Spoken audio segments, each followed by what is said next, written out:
अपने सदगुरुदेव भगवान की जय। बोल श्री राधे श्याम। जोर से जयकारा बोलो। गिरिराज महाराज की जय। हाँ, सब लोग वहीं से मानसिक रूप से उससे साष्टांग आपको दर्शन दे रहे हैं। आप अपना साष्टांग प्रणाम करिए गिरिराज जी को वहीं से।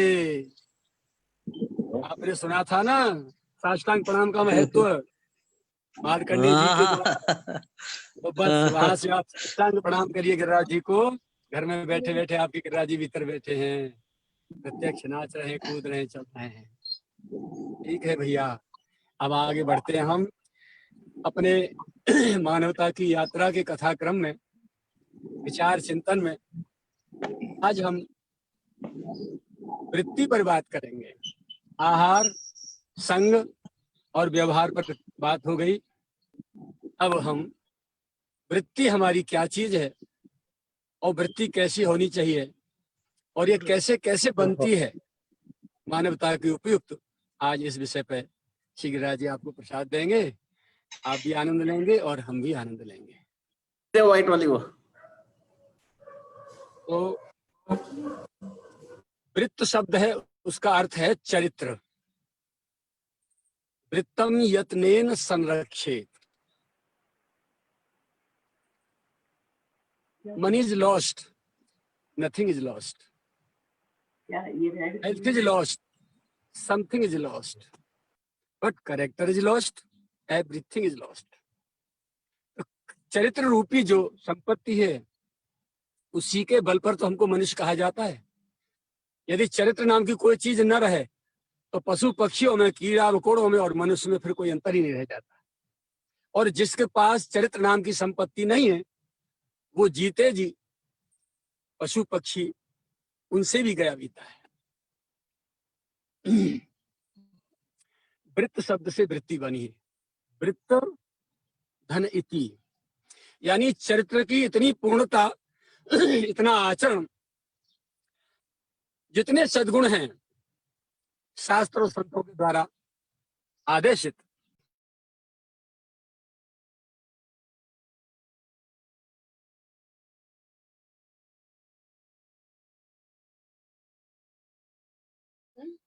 कथा शुरू।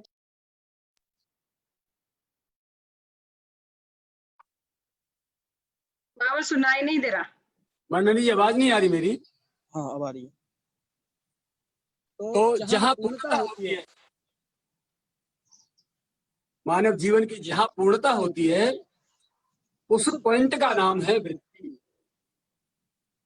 अथ माने शुभारंभ, इति माने पूर्णता, विराम। तो जहाँ सदाचार का विराम होता है, विश्राम होता है, जहाँ पूर्णता का विश्राम होता है, वो उस पॉइंट का नाम वृत्ति। अब हमारे जीवन में ये जो तीन गुण हैं, परमात्मा भी जब इस सगुण साकार सृष्टि की रचना करना चाहते हैं,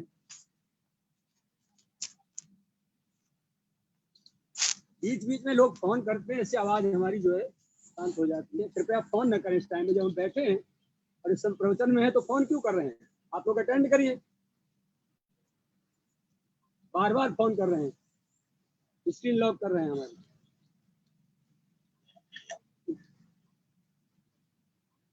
विघ्न विक्षेप कर रहे हैं अकारण।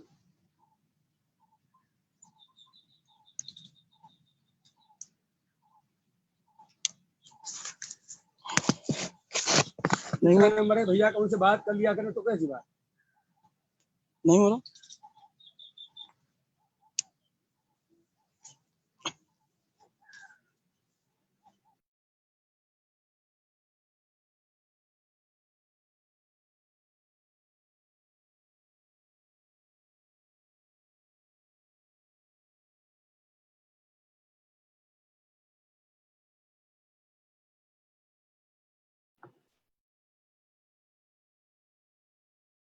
गिरिराज की जय।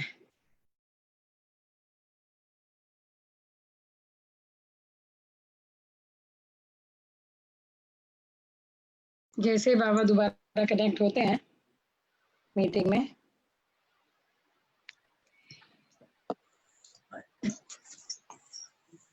ठीक है ठीक है।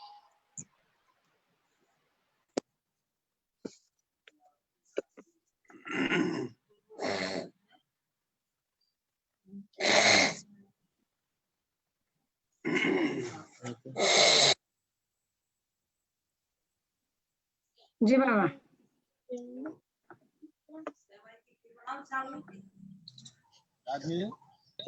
हाँ बाबा, आवाज आ रही है। हाँ, ये बीच में लोग फोन कर देते हैं ना, तो उससे विघ्न हो जाता है। जी। हाँ, तो वृत्त शब्द से, वृत्त का अर्थ है चरित्र, और वृत्तम इति, जहाँ वृत्त की, चरित्र की पूर्णता की इतिश्री होती है, पूर्णता होती है, जहाँ विराम होता है, उस पॉइंट का नाम है वृत्ति। रिकॉर्डिंग भी हो जा रही है ना, रिकॉर्डिंग भी हो रही है ना, हो रहा है ना। अब वृत्ति की धाराएं हैं, प्लीज बोले ना भाई, आपकी आवाज मिक्स हो रही है उसमें, आप जो भी देखें केवल बोले नहीं, अपने अपने स्पीकर स्टॉप करें। तो भगवान जब इस साकार सगुण सृष्टि का जब रचना करना चाहते हैं,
हाँ, आपकी आवाज नहीं आ रही है। और आपका, हाँ जी बाबा। हाँ जी, आ गई आवाज? जी आ रही है, जी आ रही है बाबा। जी हाँ, राधे श्याम, राधे श्याम। लोग आज बहुत फोन कर रहे हैं, कारण इस समय जो है मूर्खता है, इनको पता नहीं है, बैठा हूँ इस काम में, मोबाइल से रिकॉर्डिंग हो रही है, तो फिर ये सब बार बार फोन कर रहे हैं जी। तो वृत्त का अर्थ है चरित्र, और चरित्र की जहाँ पूर्णता होती है सारे सद्गुणों को भर के मानव जीवन में, उस पॉइंट का नाम है वृत्ति। वृत्तम धन इति, इति माने पूर्णता जहाँ होती, विराम जहाँ होता है, आगे उसके आगे फिर कुछ बचता नहीं। सारे सद्गुण से अलंकृत जो मानव जीवन हो जाता है, उसको कहते हैं सदाचार, उसको कहते हैं चरित्र। और बहुत चरित्रवान पुरुष है। हर इंद्रिय का संयम जिसके जीवन में, ऋत हित मित, ऋतकर हो, हितकर हो और मितकर हो, अल्प हो, हर चीज संतुलित हो जीवन में, उसको सदाचार कहते हैं। और एक एक इंद्रिय का अपना अलग से सदाचार है। आंखें, हमारी आंखें गलत जो है असली दृश्यों को ना देखें, आवश्यक मार्ग चलते, आवश्यक जो है मार्ग देखने के लिए आंखें ऊपर उठें, या पवित्र दृश्यों को देखें, भगवान को देखें, माता पिता को देखें, या किसी की सेवा के लिए जब कहीं कुछ करना हो तब आंखें देखें। ये बाहरी दृष्टि। और अंतर्मुखी दृष्टि, हम निरंतर अपने को देखें। हु एम आई, मैं कौन हूं, कहां से आया हूं, मेरा क्या कर्तव्य, मैं क्या कर रहा हूं, मुझे क्या करना चाहिए, जो करना चाहिए क्या कर रहा हूं, यदि हाँ तो आई एम राइट, और यदि ना तो समझ लो क्या हो सकता है। तो अपने आप को हमें अलंकृत करना है सदाचार की संपत्ति से, सदाचार के आभूषण से, सदाचार की शोभा से हमें सुशोभित करना है अपने मानव जीवन को।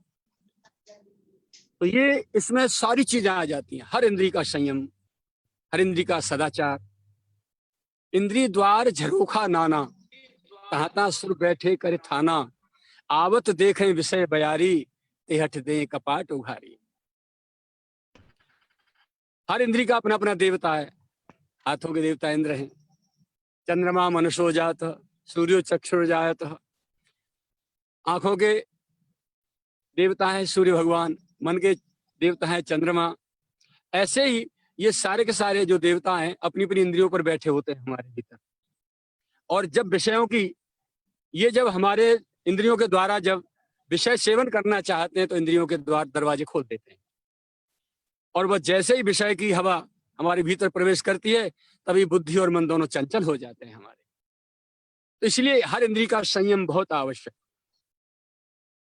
तब हमारा सदाचार पुष्ट हो पाएगा, तब हमारे जीवन की पूर्णता हो पाएगी, और तभी हमारा जीवन अलंकृत हो पाएगा, सुसज्जित हो पाएगा। अब सतोगुण, रजोगुण, तमोगुण के बिना सृष्टि नहीं होती। तो आपको ये तीनों गुण तब स्वीकारने हैं जब आपको सृष्टि रचना करनी हो अपने दाम्पत्य जीवन में। लेकिन यदि रजोगुण और तमोगुण दोनों से बच करके केवल सतोगुण से आप यदि सृष्टि रचना चाहते हैं तो परम संत आपके घर में जन्म लेंगे। जैसे हिमालय से श्री गंगा यमुना सरस्वती तीनों धाराएं निकलती हैं, ऐसे ही रजोगुण, तमोगुण और सतोगुण से प्रभावित होकर के तीनों धाराएं चरित्र की निकलती हैं। जिसका आहार, व्यवहार, विचार, संग, रहनी, ये सारी चीजें, चिंतन जैसा होगा, रजोगुणी होगा, तमोगुणी होगा, सतोगुणी होगा, उसके भीतर से विचार भी, विचारों की धाराएं वैसी ही निकलेंगी। और जो विचारों की धारा प्रवाहित होंगी उन्हीं विचारों की धारा से हमारे चरित्र का निर्माण होगा, यह हमारा चरित्र प्रमाणित होगा। लेकिन चतुर कुशल साधक वही, मनुष्य वही जो प्रयाग रूपी संगम में तीनों धाराओं को मिला के और पूर्णता करके एक नाम दे दे, सत्वगुण गंगा जी।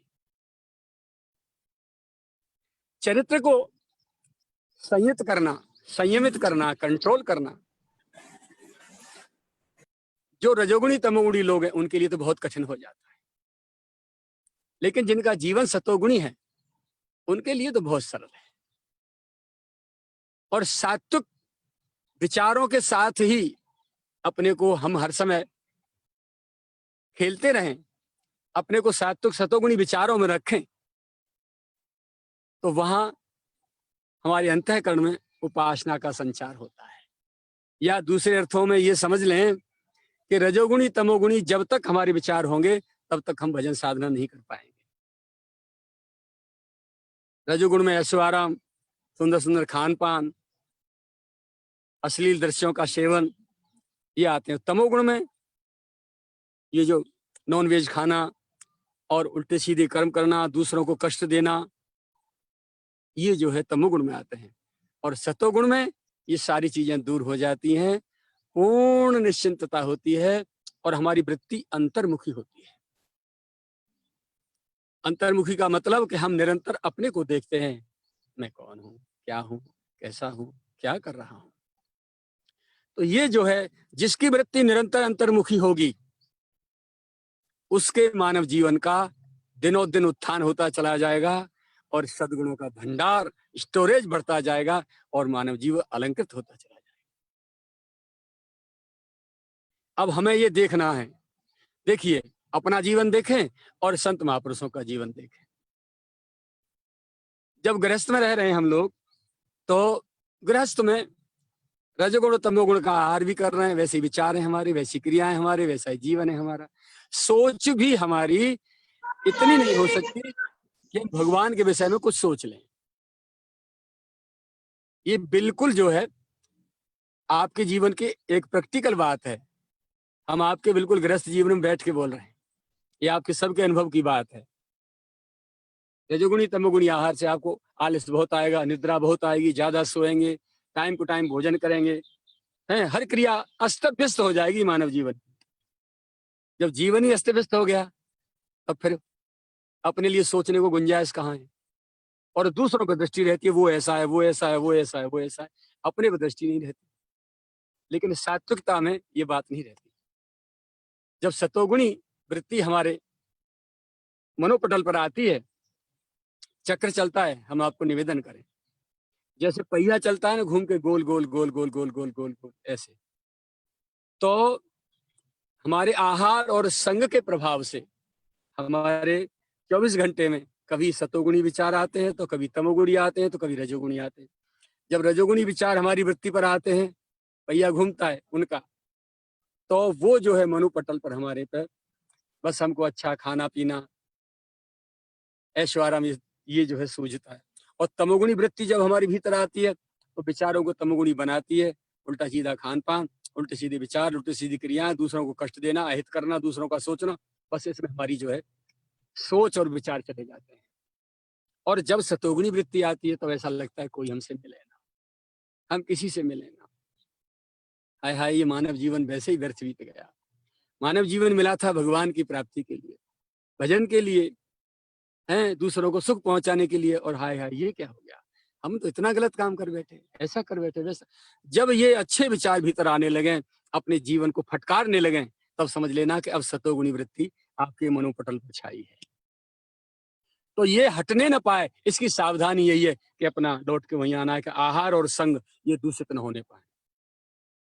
पूरे दिन की दिनचर्या हर घंटे पे चेक करते जाओ, और शाम को सोने से पहले कॉपी में अंडरलाइन करो डायरी में, और फिर देखो कि पूरे दिन हमने क्या किया, कैसा आहार किया, कैसे लोगों की संगति की, कितना समय हमारा जो है दूषित विचारों में गया, गलत कर्मों में गया, और कितना समय हमारा अच्छे कामों में गया, भगवान के चिंतन में गया, अच्छे विचारों स्वाध्याय में गया। ये सारी चीजें शाम को सोने से पहले अपनी चेकअप, खुद ही विद्यार्थी और खुद ही टीचर, खुद ही परीक्षार्थी, खुद ही कंट्रोलर। तब देखिए जीवन की पूर्णता और जीवन का आनंद आप कितना लेंगे, शायद आप झेल नहीं पाएंगे। वहीं बैठे पूर्णता का अनुभव होगा जहां आप बैठे हैं, उसी घर गृहस्थी में, छोड़ना कुछ नहीं। चरित्र की बात, तो सतोगुणी वृत्ति ही चरित्र का निर्माण करती है, और रजोगुणी तमोगुणी वृत्ति चरित्र को खंडन करती है, हमको भ्रष्ट मार्ग बना देती है, पथभ्रष्ट कर देती है। तो हमें ध्यान रखना है, एक एक चीज, हमारा आहार, हमारा संग, हमारा व्यवहार, ये दूषित न हो, हमारी इंद्रियां सारी की सारी संयमित हो, आंखें गलत न देखें, कान गलत ना सुने, वाणी गलत न बोलें, मन गलत ना सोचे, हमारे पैर गलत जगह अकारण जो है चल के न जाएं, हाथ हमारे अकारण किसी को कष्ट देने के लिए ना उठे। एक एक चीज हमारी संयमित होगी, अंतर्मुखी वृत्ति तब होगी, ये तब कंट्रोल कर पाएंगे जब भीतर से अपने आप को देख रहे हो। तो पहले बाहर से बहिर्मुखी दृष्टि को हटाएं, दूसरों पर से दृष्टि को हटाएं कि दूसरा क्या कर रहा है। हम कोई परमात्मा नहीं है, हम कोई न्यायाधीश नहीं है, हम कोई जज नहीं है, हम कोई यमराज नहीं है जो किसी के लिए निर्णय दें और किसी के लिए अपना जो दंड विधान करें। हाँ, यदि कोई हमें अपना बड़ा मान करके, अपना हितैषी मान करके कुछ पूछने के लिए आता है, तो अवश्य उसका मार्गदर्शन करते हैं। भैया तुमने पूछा है इसलिए हम बता रहे, ये जो तुम कर रहे हो ये गलत है, ये जो कर रहे हो सही है। निष्पक्ष रूप से बोल दीजिए। अब आपको बुरा लगता हो तो अच्छा लगता हो, आपने पूछा इसलिए हम निष्पक्ष रूप से कह रहे हैं। हमें जो समझ में आता है गुरुजनों की कृपा से, ये गलत है और ये सही है। यदि अच्छा व्यक्ति होगा तो अपने को पीछे हटा के मार्ग पर ले आएगा। गलत मार्ग पर कदम बढ़ गए हैं तो अपने को पीछे हटा के निश्चित रूप से सन्मार्ग पर ले आएगा। अब खान पान जब दूषित है तो प्यारे आपको बचा नहीं सकता। और मेरी समझ में नहीं आती, मांस और मदिरा का सेवन कर करके आखिर जाएंगे कहाँ। आप खुद अशांत हो रहे हैं, परिवार को अशांत कर रहे हैं, अपने निकट के लोगों को अशांत कर रहे हैं, पैसा बर्बाद कर रहे हैं, स्वास्थ्य बर्बाद कर रहे हैं, फिर भी आप अपने को होश में नहीं ला रहे, चेत नहीं रहे। और कोई कुछ कहता है, घर में पत्नियां, बच्चे और कुछ है। ये सारी क्रियाएं माताओं की अपेक्षा पुरुषों में ज्यादा है, और विकृति केवल पुरुष ही ज्यादा कर रहा है। 99% पुरुष जो विकृति कर रहा है समाज में, परिवार में, घर में, सब में। माता को तो दबोच दिया जाता है और अपने चरित्र को नहीं देखा जाता कि हम कितने भ्रष्ट और कितने अच्छे हैं। उन भाइयों से मेरी प्रार्थना है, अपने चरित्र को सुधारें, पैसे को बचाएं, अपने स्वास्थ्य को बचाएं और अपने बच्चों के भविष्य को बनाएं। जो पैसा आप नॉनवेज खाने में, उल्टा सीधा मांस मदिरा सेवन में खर्च करते हैं, उसको बच्चों पर खर्च करो तो उनका चरित्र निर्माण हो। अच्छी अच्छी पुस्तकें ला के दो, शाम को बैठा के आधा घंटे, कम से कम 1 घंटे जो समय मिले 24 घंटे में से सदाचार की बात है, शास्त्रों का अध्ययन, संतों का चरित्र, सदाचारी पुरुषों का चरित्र, बहादुर पुरुषों का जिन्होंने देश की रक्षा के लिए अपने प्राण गंवाए निस्वार्थ निष्काम भाव से, ऐसे लोगों का चरित्र, ऐसे बच्चों के, लोगों की जीवनी बच्चों के सामने रखो, उन्हें पता चले कि हमारे पूर्वज कैसे थे और हम कैसे, और मानव जीवन हमें किस लिए मिला है। किताबी कीड़ा हमारा बना दिया, पापा को देख रहे, पापा ने मारी 1 बोतल, बेटा मारा 4 बोतल, पापा पढ़ा है घर में और बेटा पढ़ा नाली में बाहर। बताइए कैसे आप बचाएंगे संतान को और कैसे वंश को बचाएंगे आप? इन सारी क्रियाओं से मैं आपको आध्यात्मिक रूप से बताता हूँ कि आपके सारे पुरखा पूर्वज वहां बहुत कष्ट और क्लेश पाते हैं। वो जब दुखी होते हैं तो आपको श्रापित करते हैं, जिसके कारण आप लोग जो हैं अशांति और दुख में रहते हैं। पूर्वजों को सुख पहुंचाने के लिए अपने खान पान शुद्ध करिए, अपना संगति शुद्ध करिए, अपना विचार शुद्ध करिए, अपना व्यवहार लोगों के साथ, जब हम दूसरों के साथ मधुर व्यवहार करते हैं तो निश्चित रूप से हमें ज्यादा सुख मिलता है, क्योंकि सामने वाले की आत्मा संतुष्ट होती गई तो हमारी संतुष्टि उसके रिजल्ट में, परिणाम में पहले मिलती है। इन चीजों की बहुत आवश्यकता है। दुहाई दे देते हैं गुरु लोग बैठ के व्यास मंच, भक्ति करिए, इतना नाम करिए, इतना ये करिए, ये करिए। अरे जब अंतःकरण का पात्र ही शुद्ध नहीं है तो क्या करोगे भंगार? जिन चीजों की आवश्यकता है, जिसका बेस ही नहीं है, जिसका ग्राउंड ही नहीं है, जिसकी नींव नहीं है, वो इमारत कैसे चलेगी? इमारत है ये, नींव है ये, बेस है ये। कुटाई नीम की होती है, नीम के पत्थर की कुटाई होती है, तब उस पर इमारत होती है। डेंट पेंट ऊपर वाले की होती है, उसे नीचे वाले को कोई देखता नहीं। तो चरित्र रूपी नीम जिसकी मजबूत है, सारे सद्गुण रूपी इमारतें ऊपर खड़ी हो जाती है। तो चरित्र की नीम को मजबूत करने का मानव जीवन में बहुत बड़ा महत्व है और इसकी आवश्यकता भी है, और मुख्य भूमिका जीवन के अलंकृत और सुशोभित करने में, सुसज्जित करने में। तभी श्रृंगारित होता है जीवन जब हमारा चरित्र पवित्र होता है और पूर्ण होता है। हर इंद्रिय का संयम, वाणी बहुत नपे तुले शब्द बोले और कम बोले, कम शब्दों में अपनी बात पूरी कह देना, और ऐसे मधुर, ऐसी वाणी बोलिए मन का आपा खोए। अहंकार भरे शब्द नहीं, आपा खोने का मतलब अहंकार का नहीं, अहंकार से भरे शब्द नहीं। ऐसी वाणी बोलिए मन का आपा खोए। जब आप अपना आपा खो करके बोलेंगे तो औरन को शीतल करे और आप हो शीतल हो, परिणाम में खुद को भी शीतलता मिलेगी, ठंडक मिलेगी, और सामने वाला तो संतुष्ट होगा ही होगा। अहंकार भरे शब्द आप बोलेंगे तो उससे प्रभावित, उससे सने हुए जो बर्ड निकल के जाएंगे आपके, हैं, उस सामने वाले पे प्रहार करेंगे और उसको विक्षुब्ध कर देंगे। वो जब क्षुब्ध हो जाएगा तो आपको शांति नहीं मिलेगी, आपकी शांति पहले भंग होगी। इसलिए ऐसी कोई शब्द नहीं बोलना चाहिए जिससे सामने वाला क्षुभित हो, क्षुब्ध हो। यदि नहीं बोलना हो तो चुप हो जाए, मौन हो जाए, कटु शब्द ना बोले, क्षुभित करने वाली वाणी ना बोले। दृष्टि उठे तो पवित्र विचारों से, पवित्र भावों से उठे, दूषित भावों से ना उठे। जब आपका अंतःकरण भीतर से निर्मल हो जाएगा, कोई मल नहीं है, कोई विकार नहीं है, आप जहां बैठेंगे जंगल में, वहां भी आपका परिवार बन जाएगा। हर व्यक्ति ये चाहेगा कि ये हमेशा हमारे यहाँ रहे, और हर व्यक्ति को ये महसूस होगा कि ये तो बिल्कुल ऐसे लगते हैं जैसे हमारे परिवार के सदस्य। उम्र के हिसाब से बड़े हैं तो हमारे पापा जी हों, हमारी मम्मी हो, हमारे भैया हों, हैं, हमारे गुरु हों या हमारे दादाजी हों, ऐसा महसूस होगा। तो ऐसा सामने वाले को फीलिंग कराने के लिए हमें मेहनत करनी होगी। अपने चरित्र को, अपने आहार को, अपनी संगति को, इनको हमें सुधारना होगा। हर इंद्रिय का संयम, और सबके लिए पहले जीवन, अपने लिए नहीं। अपने लिए तो कुत्ता कुकरा ये सब पशु पक्षी ये भी जी लेते हैं, पर अपना जीवन हम दूसरों के लिए जिए। महाराज जी, एक आप जैसे अब ये ऑब्जेक्टिव जो क्वेश्चन आते हैं पेपरों में, हम जी रहे हैं किसके लिए? प्रश्नवाचक। नीचे ABC में उन्होंने ऑप्शन रखे, अपने लिए A, B दूसरों के लिए, C भगवान के लिए। अपने लिए यानी दूसरों की सारी सुख सुविधाएं, संपत्ति, समृद्धि, पद, प्रतिष्ठा, आहार, वस्त्र, जो भी कुछ दूसरे के पास है, ये कैसे हमारे पास आए और इसको सारे को कैसे ठिकाना लगाएं हम। ये जो वृत्ति है ना, उसको हड़पना और केवल अपने अपना चाहना, ये जीवन अपने लिए हो गया। ये है दानव, हैवान। और हमारा सुख संपत्ति जो परमात्मा ने हमको दी है, ये दूसरों को भी सुखदायी हो, दूसरों के भी काम आ जाए, ये है इंसान, मानव।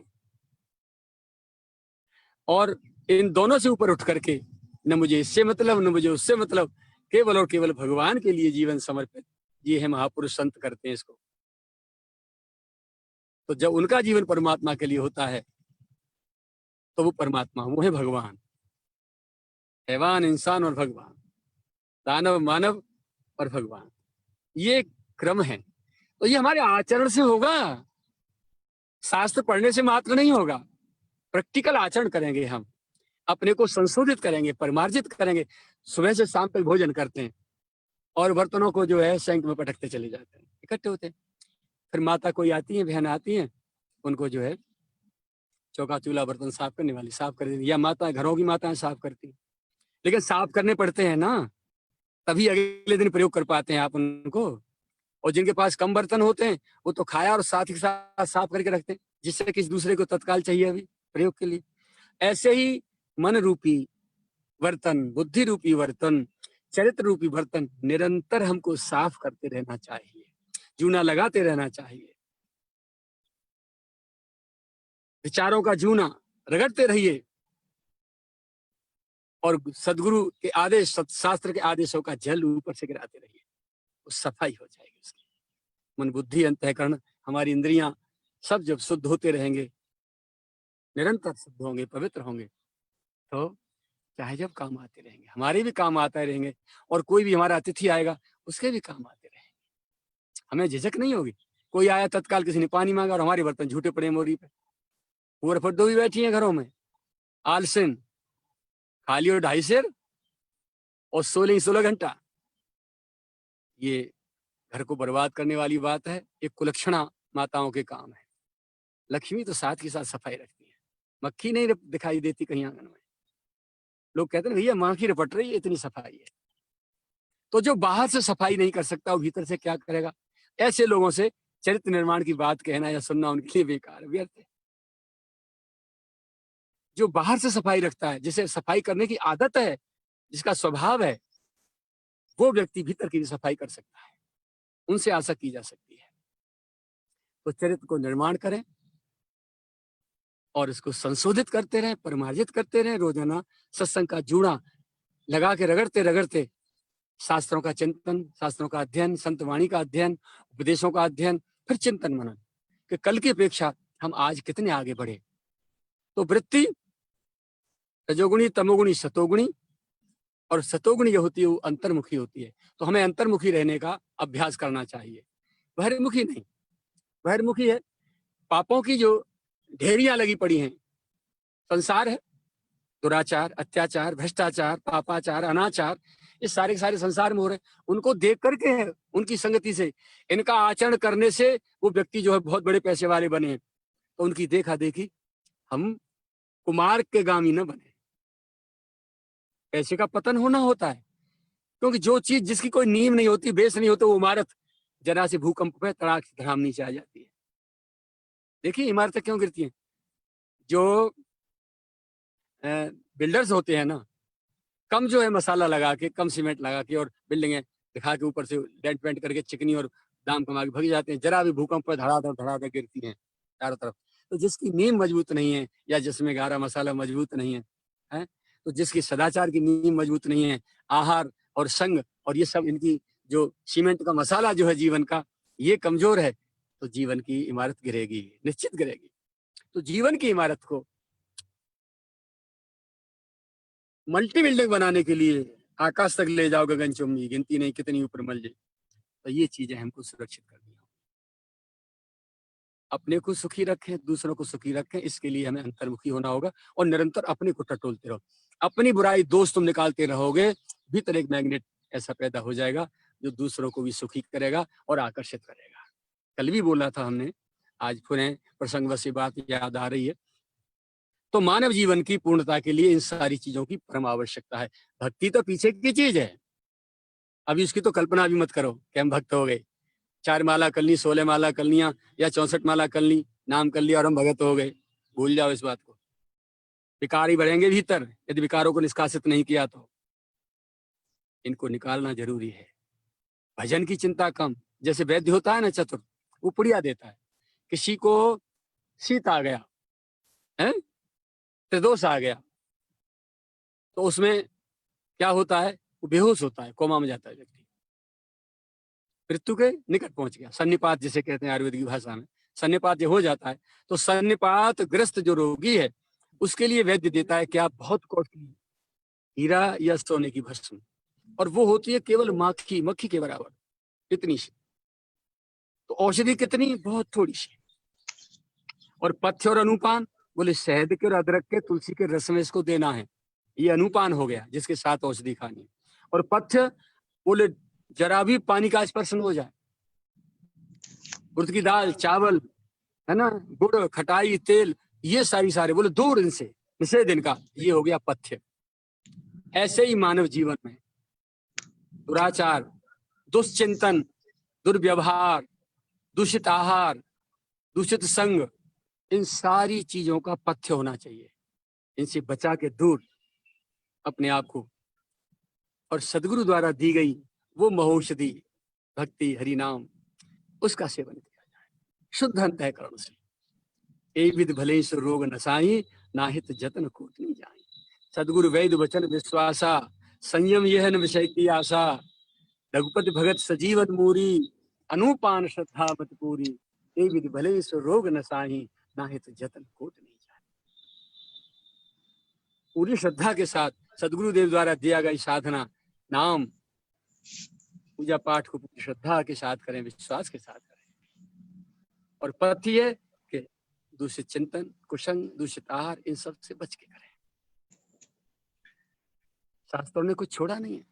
मानव जीवन को पूर्ण बनाने के लिए सारी चीजें कहे, सारी बातें बोली हैं, सब कुछ कह रखा है। अब हम ही उनको न सुने या न उनको आचरण करें तो परमात्मा क्या करे, संत क्या करे, शास्त्र क्या करे। दोष देते हैं, शास्त्र के वाक्यों का अर्थ हमारी समझ में आता नहीं, दोष देते हैं शास्त्रों को। अरे साहब बोल, हिंदुओं का और उनका वो धर्म वो है ग्रंथ, और ये जो है अपना उसमें ऐसा लिखा है, ऐसा लिखा है, ऐसा लिखा है, ऐसा लिखा है, ऐसा लिखा है। अरे भैया, तुम्हें शास्त्र के शब्दों का अर्थ लगाना नहीं आ रहा है तो इसका मतलब वो दूषित हो गए, वो गलत हो गया। ढोल गंवार शूद्र पशुनारी, सकल ताड़ना के अधिकारी। इस चौपाई का बड़ी चर्चा करते हैं जो लोग रामचरितमानस का या सनातन धर्म के जो विरोधी हैं। देखिए ये हिंदुओं का धार्मिक ग्रंथ, शूद्र और नारी को और चीज नहीं लेते उसमें, ढोल गंवार शूद्र पशु नारी, 5 चीजें। बोले इनको क्या है, सकल ताड़ना के, बोले डंडा का अधिकारी बता रहा है, सकल ताड़ना के अधिकारी। मेरे भाई, ताड़ना शब्द का अर्थ क्या है, इसके कई अर्थ होते हैं। लोग बैठे थे और हमारी बात सुन करके वो ताड़ गया हमको, यानी उसने जजमेंट ले लिया, वो समझ गया। एक बात तो ताड़ना का अर्थ हो गया समझना, ताड़ गया। दूसरा, ताड़ने का अर्थ कमांड करना। ढोल में डंडा देंगे आप, यदि ये डंडों का अधिकारी बता रहे हैं, यदि ताड़ना का अर्थ केवल डंडा ही होता, प्रताड़ित करना होता, तो ढोल में डंडा देके देखो, वो ताल देगा कि फट जाएगा, टूट जाएगा। कमांड करना। गंवार व्यक्ति, उसके सामने आप हाथ जोड़ खड़े हो जाएंगे, निश्चित रूप से सिर पर चढ़ जाएगा और आप में दे जाएगा। तो उसको ताड़ित करके रखना, ताड़ना, ये कमांड करना है। किस तरीके से कमांड हो, समय के अनुसार उससे कमांड करना चाहिए। शूद्र शब्द क्या है, इस पे बहुत चर्चा लोग करते हैं और जातिवाद में ले जाकर के समाज का विघटन करते हैं। जो पद लोलुप हैं, कुर्सी का सुख लेना चाहते हैं, वो शूद्र शब्द से समाज को बांट देते हैं। देखो ये हाई कास्ट के सवर्ण लोग हैं और ये जो है शूद्र हैं, निम्न जाति के हैं। मैं आपको आज शूद्र शब्द की परिभाषा बताऊं रामायण के अनुसार, जिसको लोग खंडित करते हैं। आप शूद्र, हमारी ऋषिकुल परंपरा रही। 5 वर्ष के बच्चे को विद्यालय में एडमिशन कराते थे पहले, प्राचीन काल की बात होता है। आज भी एडमिशन बच्चे का 5 साल का होता है विद्यालय में पढ़ने के लिए। 5 तक का शिशु माना जाता है। उसके बाद कुमार अवस्था प्रारंभ होती है 6वीं वर्ष से और उसका विद्या अध्ययन शुरू होता है। तो जो 5 वर्ष का बच्चा विद्यालय में उसका जो एडमिशन किया, दाखिला कराया, तो 5 से 10 साल तक का जब होता है बहुत सुंदर होता है, बहुत सुधरा होता है। सुउदर, सुंदर है उदर जिसका, निश्चल निष्कपट, जो गुरु माता कहती हैं, गुरुदेव जो कहते हैं उसे जो की त्यों बिना बुद्धि विचार लगाए सीधा का सीधा आचरण कर देता है।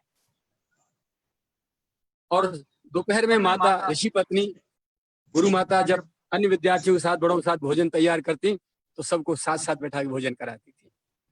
तो जो छोटे होते थे माँ कहती मेरे बड़ो सुधरो बेटा है, बहुत सुधरो बेटा। सुधर से बोलो सीधा, सरल, विनम्र, पवित्र विचार, निश्चल, उसको कहते हैं शूद्र। न कि कोई जाति से शूद्र कहा जाए।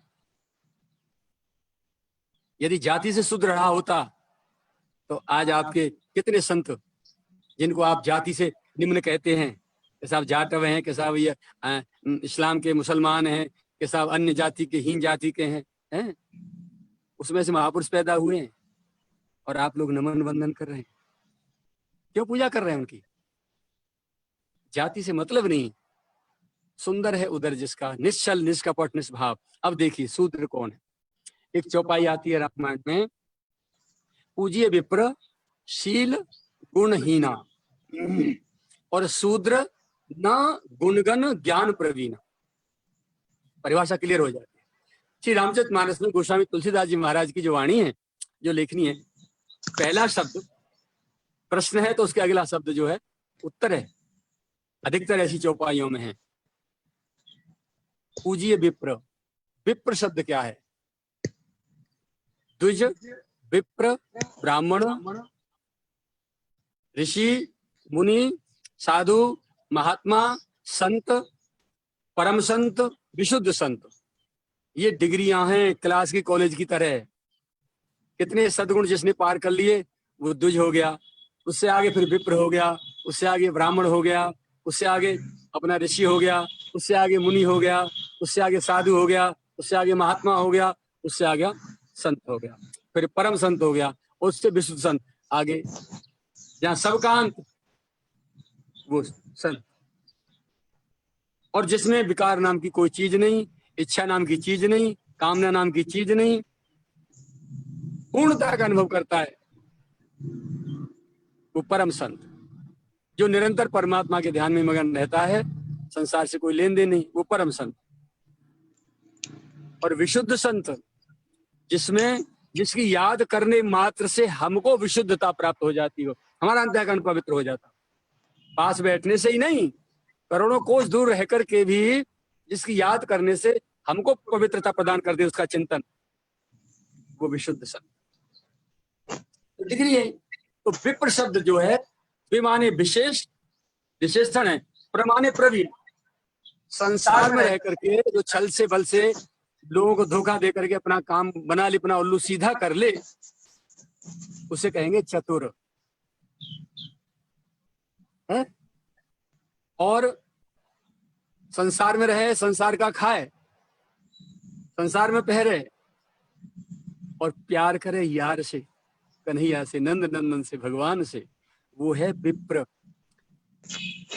जैसे शॉर्ट नाम होता है ना, नरेंद्र कुमार शर्मा, एन के शर्मा, ऐसे ही विप्र शब्द जो है विशेष, विमाने विशेष, प्रमाणे प्रवीण। प्रवीण माने चतुर। विशेष प्रवीण वो है जो संसार में रह के विशेष से प्यार कर जाए। विशेष है परमात्मा मानव जीवन में, और दूसरी कोई चीज विशेष नहीं है, वही प्राप्तव्य है। तो विप्र कौन हुआ? जो विशेष प्रवीण है, संसार में रह के, संसार में खा के, संसार में रह रहा है वो, लेकिन उसमें संसार नहीं है, खुद में संसार नहीं है। हम संसार में हैं लेकिन हमारे में संसार नहीं है, इसको कहा जाएगा विप्र। यदि विप्र को किसी जाति के लिए संबोधन किया गया होता तो विश्वामित्र क्षत्रिय थे। जिस समय महाराज दशरथ जी के यहाँ गए हैं श्री राम लक्ष्मण को मांगने के लिए, है ना, वह महाराज कह रहे हैं चौथे पन पाए सुतचारी, विप्र नहीं कहे विचार। हे विप्रदेव, आपने वचन जो विचार के नहीं मांगे, मैंने चौथे पन में विचार कुमार। उत्तरकांड में कागभूषण अपनी जो कथा कह रहे हैं वहां, विप्र एक वैदिक से पूजा करे सदा ते काज न दूजा, परम साधु परमार्थ विंदक शंभु उपासक नहीं हरि निंदक। ये विप्र की डिग्री है। कैसा होता है विप्र? जिसमें ये सद्गुण है वो विप्र कहलाता है, जाति से संबोधन नहीं है। ऐसे ही ये जो है पहली क्लास 5 से 10 साल की जो क्लास थी ऋषियों के विद्यालय में, उससे माता कहती बड़ा शूद्र बेटा है, शॉर्ट में शूद्र हो गया। फिर 5 से 10 तक की उम्र शूद्र, उसे सारी सेवाएं सिखाई जाती थी, सेवक का भाव लाते थे उसमें। माता ऋषि और जितने भी थे सब उनको सेवा करना चाहते थे। वो ऐसी सेवा नहीं जो समाज में जाके करना सके व्यक्ति, नीचे से नीचे बड़ी से बड़ी तो सिखाई जाती थी। उसको माँ कहती थी 5 से 10 साल की उम्र वाले विद्यार्थियों को शूद्र, शूद्र बेटा है। और 10 से फिर 15 साल, 5-5 साल के टुकड़े थे ना, 5-5 साल की क्लास थी, 4 क्लास, तो 10 से 15 की क्लास थी वैश्य।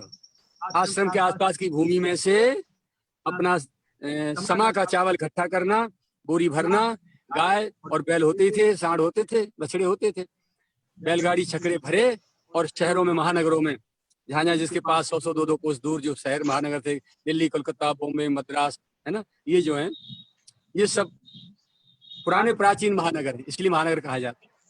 तो इनसे 100-100 200 कोस दूर जो भी आश्रम होते थे वो वहां बैलगाड़ियों विद्यार्थी लेके जाते थे। तो 10 से 15 साल के विद्यार्थी जो आश्रम के आसपास की भूमि में से, इतनी पॉपुलेशन नहीं थी, इकट्ठा करते थे। केवल समा का चावल होता था, प्राकृतिक, जैसे नीवार पाकादि शास्त्रों में कहा वर्णन आता है। नीवार कहते हैं अपना समा के चावल को नीवार पाका, उसको पका के खाते थे लोग, और अन्न कुछ नहीं था। सभी सतोगुणी थे, फलाहारी थे, सब कंदमूल फल खाते थे और समा इकट्ठा करते थे प्राकृतिक। आज भी किसानों के खेतों में पैदा हो जाता है, खूब खड़ा होता है, काट काट के भैंसों को खिलाते, भैंसियां मस्त हो जाती, इतना ताकतवर होता है वो। उसको इकट्ठा करके विद्यार्थी ले जाते थे, जो 10 से 15 साल के होते थे, बाजार में उसको पहुंचाते थे। तो इसलिए शहरी लोगों को अन्न मिलता था खाने के लिए, और वहां से आश्रम के लिए अन्य उपयोगी जो वस्तु होती थी उसके बदले खरीद के लाते थे। इस प्रकार से जो व्यवसाय करते थे उस 10 से 15 साल तक के विद्यार्थी की एक टीम का नाम था व्यवसाय के कारण वैश्य। अब उससे 15 से 20 तक में आगे बढ़ी क्लास क्षत आर्य, जवानी आई ना 15 से 20 तक में, प्रौढ़ता आई, ब्रह्मचर्य के कारण बलवान बल आया शरीर में, अंग पुष्ट हुए। तो आश्रम आज तो आदेश कर दिया, भट्टे से ईंट आ गई, व्हाइट सीमेंट, डालमिया सीमेंट, फलाना सीमेंट, और ये सीमेंट वो सीमेंट आ गए, बजरी कहीं से आ गई, कुछ आ गया, और कंक्रीट खड़ी कर दी, दुनिया भर की इमारतें बन गई। उस समय ये नहीं था। जहाँ ऋषियों के आश्रम जंगलों में होते थे वहां कटीली झाड़ी, कटीले वृक्ष लगाए जाते थे, बेल, करौंदा और कटीली कांटे झाड़ियां, जिससे हिंसक पशु बहुत होते थे पहले, हाथी, शेर, चीते, बाघ आदि जो है सोती हुई गायों पर, आश्रम वासियों पर आक्रमण न कर जाएं। तो उस किनारे किनारे बाउंड्री पर, कटीली बाउंड्री पर जो विद्यार्थी 15 से 20 साल तक के जो जवान होते थे उनकी ड्यूटी लगती थी। वो जो शत्रु को क्षत आर्य, माने शत्रु, क्षत विक्षत कर दे अपनी ताकत से, अपनी शक्ति से, उसको कहा गया क्षत्रिय। और 20 से 25 साल तक की डिग्री में जो ब्रह्म को जाने और ब्रह्म को जनाए, सारे शास्त्रों में पारंगत हो जाए, यानी ये सेवाएं भी करते थे विद्यार्थी, शूद्र, वैश्य, क्षत्रिय क्लास से, और साथ साथ वेद, पुराण, उपनिषदों का और उसका जो है अध्ययन भी होता था, साथ साथ करते। तो 20 से 25 साल तक की उम्र में जाकर के जब उनके जीवन की पूर्णता होती थी, जो ब्रह्म को जान जाता था अच्छी तरह से, ब्रह्म क्या है, मेरा स्वरूप क्या है, मैं ब्रह्म हूँ, और दूसरों को, विद्यार्थियों को भी, ऋषि जब बुजुर्ग हो जाते थे तो वही जो ब्रह्म क्लास में जो ब्रह्मत्व को प्राप्त करते थे, डिग्री मिलती थी उनको, वो फिर अपने छोटे छोटे ऋषि कुल में आए हुए एडमिशन विद्यार्थियों को पढ़ाते थे। इस प्रकार से ये 4 जो है क्लास थी। इन्हीं को वर्ण का नाम दिया गया था, जातिवाद नहीं था। तो वर्ण अब ये चले कहाँ से, ये इनमें जो है गिरावट आई कहाँ से, विकृति आई कहाँ से? दैवयोग से एक बेटा है और वो जाके ऋषि कुल अपनी विद्यालय में एडमिशन लिया उसने। तो उसने सेवा की क्लास में से 5 से 10 साल की उम्र में ही जो सेवा करना सीखा था, जिस काम का, झाड़ू देना, सफाई करना, या अपना जूते बनाना, या कोई और जो भी चीजें सेवा की जैसी आती है, समाज में भाई भाई कर रहे हैं हमारे, ठीक है। तो वो जो है उसी में से क्लास छोड़ के चला आया, पिताजी एक्सपायर हो गया, कोई दुर्घटना घट गई, विद्यालय छोड़ के चला आया। तो उसने जो सीखा है गुरुकुल में, उसे यहाँ आकर के अपने समाज में अपनी आजीविका का साधन बनाया। और ऐसे ही क्लास छोड़ छोड़ के जो आते रहे, और जिन्होंने व्यवसाय का काम सीखा, वो अपने यहाँ आके व्यवसाय करने लग गए। जो छत्री की क्लास छोड़ के चले आए, वो यहाँ हुकूमत और शासन का काम करने लगे। और जो पूर्ण पारंगत होके आए, वो आचार्य बने।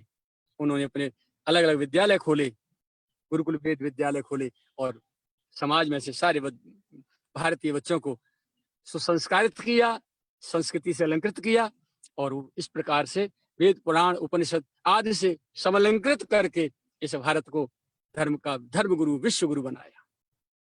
आज उसमें विकृति आई, तो जो जो छोड़ के अपने घर में आए, उन्होंने जो जो काम शुरू किए, उसी से उनकी जाति बन गई। और समाज में एक दूसरे को हीन दृष्टि से देखते चले गए, क्योंकि गुरुओं का, ऋषियों का, शास्त्रों का छत्र छाया ऊपर से हट गई, उनका संग हट गया, उनका चिंतन हट गया, उनका स्वाध्याय हट गया। अब सूनी खेती भेड़ियों पर आज जो नाव छोड़ दी गई बाढ़ की नदी में, उसमें मल्लाह नहीं है, ड्राइवर नहीं है, तो उसे तो निश्चित रूप से किसी न किसी झोंका पे उलट पलट के डूबना ही होगा। इसलिए मानव जीवन की, भारतवासियों की नैया डूबती चली गई। धर्म की स्थापना और धर्म का स्तंभ केवल और केवल भारत भूमि है। पंचम स्कंद में तत्रापि भारतमेव वर्षम कर्म क्षेत्रम, कर्म क्षेत्र केवल कर्म करने का अधिकार भारतवासियों को ही है। तत्रापि भारतमेव वर्षम कर्म क्षेत्रम अन्यान्यस्य वर्षाणि, और जो 8 वर्ष हैं 9 वर्षों में से पुण्य शेषो भोग स्थानानि, स्वर्ग से गिरे हुए आकर के व्यक्तियों को जो पुण्य शेष रह जाते हैं, उनको भोगने के स्थान है वो। बाकी कर्म क्षेत्र केवल भारत भूमि है, और दूसरे को कर्म करे, देवताओं को कर्म करने का अधिकार नहीं, केवल भारतवासियों को है। देवता खुद कहते हैं, अहो न जन्मा अखिल जन्म शोभनम, किम जन्म भिस्त्वपरैरप्य मुस्मिन, न यद ऋषिकेश कृतः महात्मनाम, यद ऋषिकेश यशः कृतात्मनाम महात्मनाम न प्रचुरः समागम। वो ऐसा श्लोक भागवत जी में है। न संतों की संगति मिलती है, न कथा सुनने मिलती है, न शास्त्र है, न हम सत्कर्म कर सकते हैं। ये धन्यवाद भारतवासी धन्य कि अपनी जो यज्ञ में आहुति इंद्रादि देवताओं के नाम से आहुति दे करके जो भगवान के लिए कर्म करते हैं, भगवान इंद्रादि देवताओं के रूप में जाके प्रकट होते हैं और उनकी आहुति स्वीकार करते हैं, उनकी पूजा स्वीकार करते हैं और उनको परम पद की प्राप्ति कराते हैं। हमारे स्वर्ग में पुण्य बच गए हो कुछ भोगने से, तो प्रभु हमें भारत में मानव जन्म दे दीजिए, जिससे वहां जा करके हम सत्कर्म करके आपको रिझा सके, आपको पा सके, और इस आवागमन से, माया के चक्र से अपनी मुक्ति पा सके। प्यारे, ऐसे भागवत जी में धर्मशास्त्रों में कूट कूट कर हमारे श्लोक भरे पड़े हैं, चौपाइयां भरी पड़ी हैं, मंत्र भरे पड़े हैं, लेकिन अध्ययन हो तब न, और अध्ययन भी गुरुमुखी हो। किसी सच्चे सुलझे हुए संत के द्वारा, किसी महापुरुष के द्वारा शास्त्र का अध्ययन किया जाए, यानी सुनने को कथा मिले, उनकी जो पूर्ण है अपने आप में निस्वार्थ निष्कामी, तो हमें निश्चित रूप से मार्गदर्शन मिलेगा। आज दुख इस बात का है कि हमारे धर्माचार्य मार्ग से बाहर जा चुके हैं। उन्होंने केवल अपने प्रवचन को, अपने ज्ञान को केवल पैसे का माध्यम बनाया है, और दूसरी कोई चीज नहीं।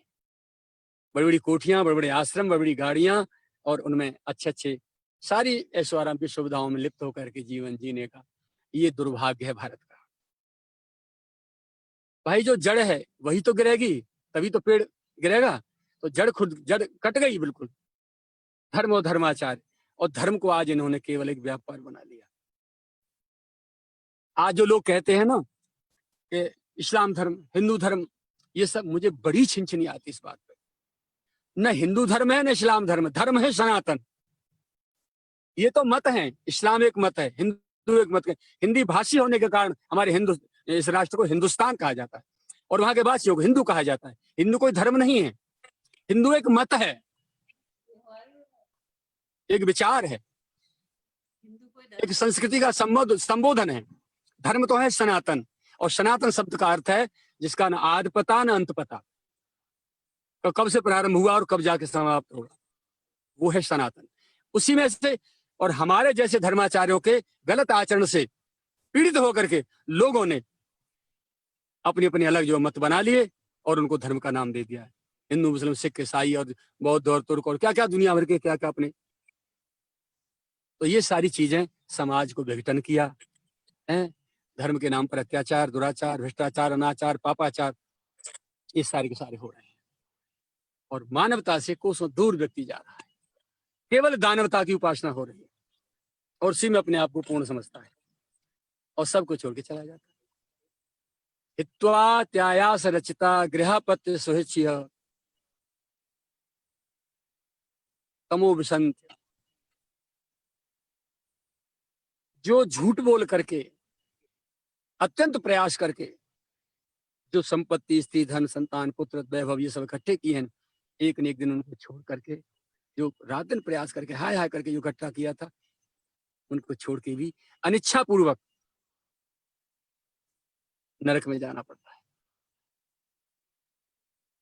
तमो विशंत अनिच्छन्तो वासुदेव परांगमुखा।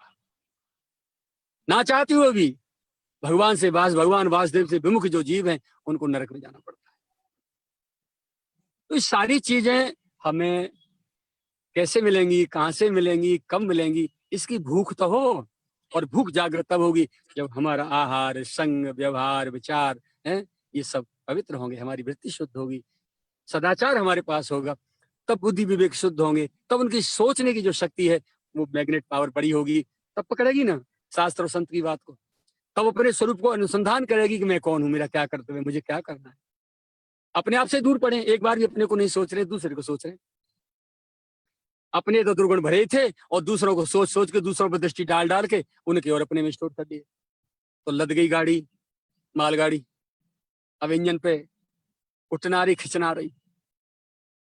तो इन विकारों से अपने को दूर ले जाने के लिए, अपने को बचाने के लिए, इन सारी चीजों से जो वाणी गिरिराज जी के माध्यम से आप तक पहुंच रही है, उनमें से प्यारे यदि कुछ अमल करेंगे, एक बार शुरू कर दिया अमल करना, आचरण करना, तो एक एक करके सारी आपके जीवन में आप देखेंगे और कितना सुंदर, कितना आनंदित जीवन होगा, इसका कुछ कहना नहीं। तो वृत्ति जो है अंतर्मुखी हो, अपने को सोचें, मैं कौन हूं, मैं क्या कर रहा हूं, मेरा क्या कर्तव्य है, मुझे क्या करना चाहिए, इन सारी बातों पर निरंतर अपने को बीच बीच में संसार के गृहस्थी के काम भी करते जाओ, छोड़ना नहीं है कुछ भी। ना, ये तो एक नाटक होगा, गलत मार्ग का अनुसरण नहीं करना है। जहां भगवान ने खड़ा कर दिया है, नौकरी में तो नौकरी में, बिजनेस तो बिजनेस में, दुकान में तो दुकान में, जहां भी आप खड़े हैं, विरक्त तो विरक्त हैं, गृहस्थ तो गृहस्थ, जहां खड़े हैं भगवान ने आपको खड़ा किया है, ऐसा मान के वहां के निर्दिष्ट निर्धारित कर्मों को बखूबी निभाओ, बहुत अच्छी तरह से, वफादारी से, और चित्तवृत्ति में अपने आप को निरंतर झांकते रहो, देखते रहो, हु एम आई, मैं कौन, कहाँ से आया हूँ। ये तो सब मेरे जीवन यापन के लिए परमात्मा ने व्यवस्था दी है, मेरी नहीं है। रेलगाड़ी में बैठ गए रिजर्वेशन लेकर के, और जहां तक स्टेशन का रिजर्वेशन है उसके बाद रेल छोड़नी है। ऐसे ही मानव जीवन में जो हमको प्राप्त हुआ है, यहाँ धन, भवन, परिवार, स्त्री, बच्चे, इष्टमित्र, नाते, दर्शक, ये रेलगाड़ी के दोस्त, यार दोस्त हैं भाई। मानव शरीर एक रेलगाड़ी है, छोड़नी पड़ेगी हमको निश्चित रूप से स्टेशन आते ही।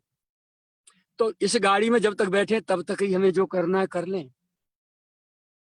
अब आप कहेंगे बहानेबाजी सब क्या करें, गृहस्थी में अशांति रहती है, घर परिवार में भजन तो होता नहीं है बाबा। आप कह रहे हैं आप एकांत में बैठे इसलिए आप कह रहे हैं, आप गृहस्थ में होते तब आपको पता चलती। हम आपसे निवेदन करें, एक उदाहरण दें हम आपको। एक राजा शिकार खेलने गए और शिकार खेलते खेलते जंगल में से जंगल पार करते करते सैकड़ों किलोमीटर दूर निकल गए।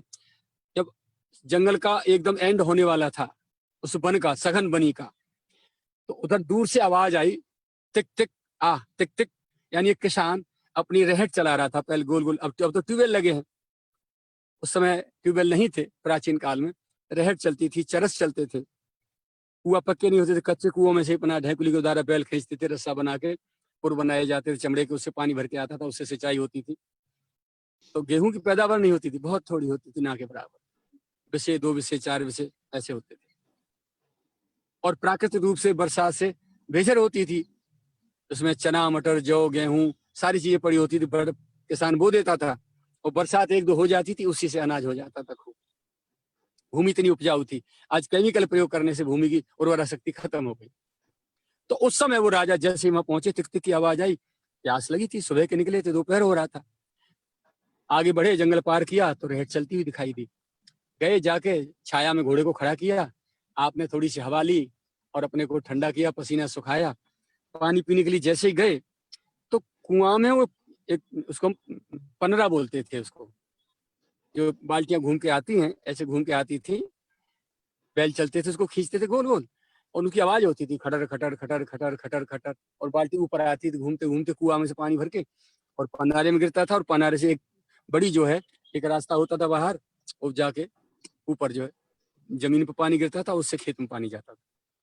बुजुर्ग हैं, उन्होंने देखा होगा, अभी भी जो बैठे हैं, अभी ज्यादा दिन नहीं हुए हैं, 50 साल हुए हैं, ज्यादा दिन नहीं हुए हैं, उसी युग को भी समाप्त हुए। ये नया ट्यूबवेल का युग बाद में वो आया। तो राजा जब पानी अपना मुंह धो के पानी पी लिया, जैसे ही उसने घोड़ा को पानी पिलाने के लिए लगाया, और जो बाल्टियां चलती थी खटर खटर, उनकी आवाज से घोड़ा बबके और पानी नहीं पिया। तो उन्होंने कहा, बंद कर पानी, ये आवाज बंद कर। आवाज बंद करने के किसान ने बैल खड़े कर दिए। बैल खड़े हो गए तो पानी आना बंद हो गया। पानी क्यों नहीं आ रहा है, पानी ला, पानी चला। तो उसने फिर बैल शुरू कर दी। अब बैल चले तो आवाज हो तो घोड़ा बबके, और बिना आवाज के पानी नहीं आवे। जब 4-6 बार राजा ने किसान को धमकाया और वो बेचारा बंद हो गए, बैलों को खड़ा कर ले, लास्ट में हाथ जोड़े किसान ने साहस करके कहा, बोले महाराज इस खटर पटर में ही पिला लो, ये खटर पटर बंद हुई तो पानी भी बंद हो जाएगा।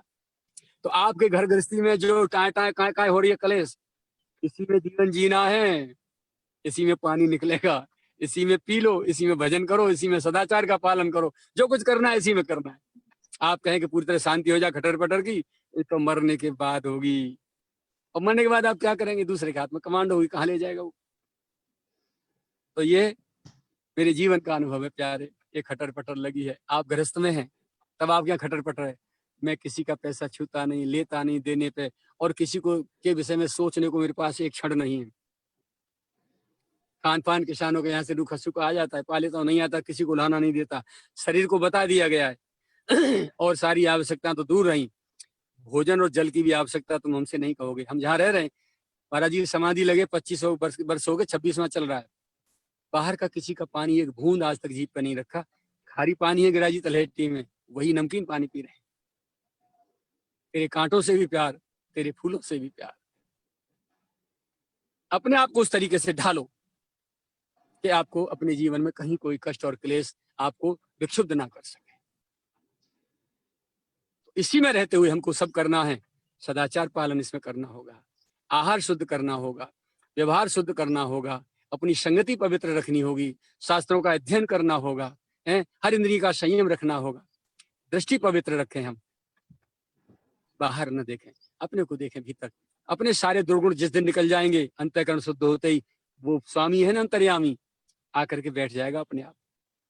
महाराज जी कहते थे, भैया ये जो मेरे ठाकुर है ना कन्हैया, सूटेड और हुटेड और बूटेड, यानी सूट पहन के, या सूटेड यानी ब्रीफ के साथ में लेकर के, और हुटेड यानी हेलमेट पहने, और बूटेड पैरों में जूते पहन के, यानी एक यात्री की तरह, सुप्रीम जो है यात्री की तरह घूमता फिरता है। जैसे यात्री मेलाओं में आते, तीर्थों में जाते, धर्मशाला में कमरा देखते हैं, भैया कोई खा लिए, वहां पहले से हाउस फुल है और बरामदे में जगह नहीं है, बरसात का मौसम, ठंड का मौसम है, सब यात्री भर गए उसमें, आवश्यक अनावश्यक, तो जगह नहीं मिलती पैर टेकने के लिए। तो ऐसे यात्री घूमते घूमते परेशान होकर अपना बेचारा या तो कहीं दुकानों पर, कहीं उस पे दुकानों के बाहर जो तखत पड़े हैं टीन के चद्दर के नीचे, उसके नीचे अपनी रात काटता है। ऐसे ही मेरा कन्हैया, जितने हम लोग भक्त और साधु संत कहला रहे हैं ना, हर मानव के हृदय रूपी धर्मशाला में झांकता फिरता है कि मुझे किसी धर्मशाला में एक कोई कोना मिल जाए जिसमें मैं बैठ सकूं। पर हमने पहले से ही ऑलरेडी भंगार भर रखी है, इतने विकार रूपी जो दूषित यात्रियों को ठहरा रखा है कि प्रियतम के लिए एक सुई की नोक के बराबर स्थान नहीं है। हम अपने आप में दुर्योधन बने बैठे हैं। दुर्योधन ने कहा ना कि पांडवों को सुई की नोक के बराबर जगह नहीं दूंगा, कन्हैया ऐसे ही कहने के लिए तिलक भी लगे हैं, स्वरूप है सब साधु का, और हम बोल भी रहे हैं आपको, लेकिन हृदय में, हृदय के भीतर सुई की नोक के बराबर भी स्थान ठाकुर के लिए नहीं है। तो हम सब लोग दुर्योधन बने हुए हैं, उसमें हम भी शामिल हैं, आप भी शामिल हैं। जिसका अंतःकरण निर्मल है, विकार मुक्त है, यात्री भगा दिए सब, अब अंतःकरण खाली है, तो अंतर्यामी आके बैठेगा ही। वो तो तैयार घूम रहा है, कहीं मुझे कोई मिले तो सही, मुझे कोई बैठाए तो सही, मेरे को कोई कहे तो सही, ठाकुर हमारे हृदय में आओ। तो ये आहार पवित्र, संग पवित्र, व्यवहार पवित्र और सदाचार, वृत्ति पवित्र, वृत्ति सत्वगुणी हो। ठीक, जीवन की पूर्णता के मार्ग में हम आगे बढ़ रहे हैं। इस प्रकार से आचरण शुद्ध होते चले जाएंगे हमारे सब, ठीक है, तो हमारा जीवन पूर्णता की ओर जाएगा। तब हम कह पाएंगे अपने को मानव। और पहले हम मनुष्य बनने का प्रयास कर रहे हैं। संत भक्त और बहुत बड़े परमात्मा बनने की तो पीछे की बात है, हम पहले मनुष्य बन जाए। बहन जी ने कहा था ना कि बाबा इनको होमवर्क दीजिए, अभी क्लास वर्क ही नहीं है, अभी तो क्लास में बैठना ही नहीं आ रहा है ना हम लोगों से। संतों शास्त्रों की वाणी से, गिरिराज जी के प्रसाद से पहले हम सीखें क्लास में कैसे बैठना होता है। क्लास मानिए संसार, संसार रूपी क्लास भगवान की, इसमें मानव रूपी स्टूडेंट, ये मानवता की क्लास है। फिजिक्स केमिस्ट्री मैथ है ना, हमारा सब्जेक्ट है मानवता। तो मानवता की क्लास में हमको अपना कोर्स समझना है। क्या कोर्स है मानवता का, उस कोर्स को पढ़े अच्छी तरह से, उसमें पारंगत हो। और एक नहीं, दो बार, चार बार, जो चीज बार बार सुनी जाती है और बार बार कही जाती है और फिर उसका बार बार चिंतन किया जाता है, वही हमारे आचरण में आती है। तो परस्पर कथनोपकथन हो, जो भी आपको प्रसाद यहाँ से मिले, अन्य कहीं से मिले, शास्त्रों से, अध्ययन से मिले, है ना, संतों की वाणी से मिले, उसको बार बार चिंतन मनन करिए। श्रवण, पठन, फिर उसका मनन, फिर उसका निधिध्यासन, यानी आचरण करना। कोई चीज पढ़ी या सुनी है, उसको पहले मनन करिए अच्छी तरह से। और मनन करके जब आप जो चीज विचारेंगे बार बार, तो वो आपके फिर निधिध्यासन में, यानी क्रिया में आएगी। और क्रिया में जो चीज आएगी, जीवन बन गया आपका, फिर वो स्वभाव बन जाएगी। उस चीज का अभ्यास करना है। किसी चीज को पाने के लिए, पूर्णता के लिए, पहले हम अभ्यास करें। अभ्यास करते करते करते करते फिर हमारा अभ्यास प्रौढ़ होगा, एक मजबूती पर आएगा। और प्रौढ़ अभ्यास के बाद में फिर हमारा जो है उसमें स्थायित्व आएगा, हम अभ्यस्त हो जाएंगे। और अभ्यस्त होने का मतलब है हमें प्रयास पूर्वक नहीं करना पड़ रहा है, सहज रूप से हमारे जीवन में ऑटोमेटिक क्रिया शुरू हो गई। उस ऑटोमेटिक क्रिया से हमारे जीवन में एक जागरूकता आई और एक संचालित जो है व्यवस्था आई, कंटिन्यूटी आई। और उस कंटिन्यूटी से, निरंतरता से हमारा जीवन फिर एक गतिशील हुआ एक साइड की अच्छे की तरह। तो अभ्यास, प्रौढ़ अभ्यास, अभ्यस्त, और फिर बन गई स्वभाव। जब कोई चीज हमारे जीवन में स्वभाव बन जाती है, देख लो जो मांस मदिरा खाने वाले लोग हैं, उनका स्वभाव बन जाता है। कितना भी बचाओ, गुटखा तंबाकू खाने वालों को देखो, स्वभाव बन जाता है, वो छोड़ नहीं पाते उसको। और कोई भी विकार तब तक नहीं छूटता जब तक हमें उससे गिलानी नहीं हो जाती। दूसरे कहने से नहीं कोई विकार छूटता। और वो विकार गिलानी तब होगी जब उसके हम दो सपने आप में अपने मन को बताते रहेंगे कि ये कितना बुरा है। देखो उस संतों के जीवन देखो, वो भी तो मनुष्य है, वो भी तो किसी माँ के लाल है। उनका जीवन कितना पवित्र है। हम लोग उनके पास जा रहे हैं कुछ लेने, सीखने के लिए। वो भी तो मानव है, मानव शरीर में बैठे हैं। हम भी नहीं बन सकते ऐसे, क्यों नहीं बन सकते, अवश्य बन सकते हैं। उन्होंने अपनी बुराई छोड़ी है, हमें बुराई छोड़नी। उन्होंने विकार छोड़े, हमें विकार छोड़ने। इन चीजों में प्रयास हो, इस सारी चीज का नाम है साधना। अपने आप को साध के चलाना, अपने जीवन को साध के ले जाना आगे, इसका नाम है साधना। तो ये सारी चीजें हमारे जीवन में आनी चाहिए और अच्छी तरह से आनी चाहिए। और जहां से शास्त्र अध्ययन से मिले, चाहे संतों की वाणी से मिले, चाहे संतों के पूछने से मिले, सत्संग से मिले, कैसे भी मिले, और जीवन परिष्कृत और शुद्ध और निर्मल बने, इसके लिए हमें रात दिन प्रयास करना चाहिए। आज अपनी वाणी को यहाँ विराम देता हूँ। कल से आगे आपकी सेवा होगी। आज समय जो है 8 बज के कितना कुछ मिनट हो रहे हैं। बीच बीच में इतना 10-5 मिनट तो विघ्न किया था फोन करने वाले भाई बहनों ने, उससे 1 घंटा तो आपका हो गया निर्धारित समय के अनुसार। आप सभी के चरणों में अनंत कोटि वंदन। श्री गिरिराज महाराज की जय, राधा गोविंद भगवान की जय, मेरे सदगुरुदेव भगवान की जय, ब्रजभूमि की, गौ माता की जय। यहाँ के वृक्ष तरुलता, जो भी वृक्ष, जो भी संत महापुरुष इन रूप में, प्रकृति के रूप में स्थापित हैं, सभी के चरणों में अनंत कोटि वंदन, माता पिता के चरणों का वंदन। और आप सभी भाइयों को अनंत कोटि साधुवाद कि अपना समय लेकर के इन चीजों को सुन रहे हैं। तो मुझे लगता है, देखो हर संत का एक जिम्मेदारी होती है, उत्तरदायित्व होता है कि अपने बाद, शरीर छोड़ने से पहले, संसार छोड़ने से पहले, कोई एक जो है पौधा लगाए।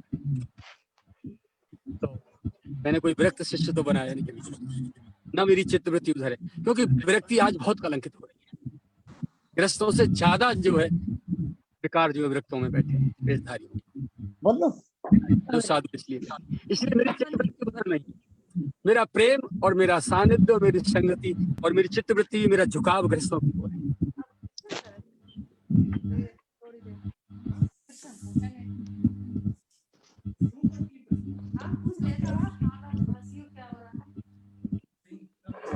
आवाज बंद है गई।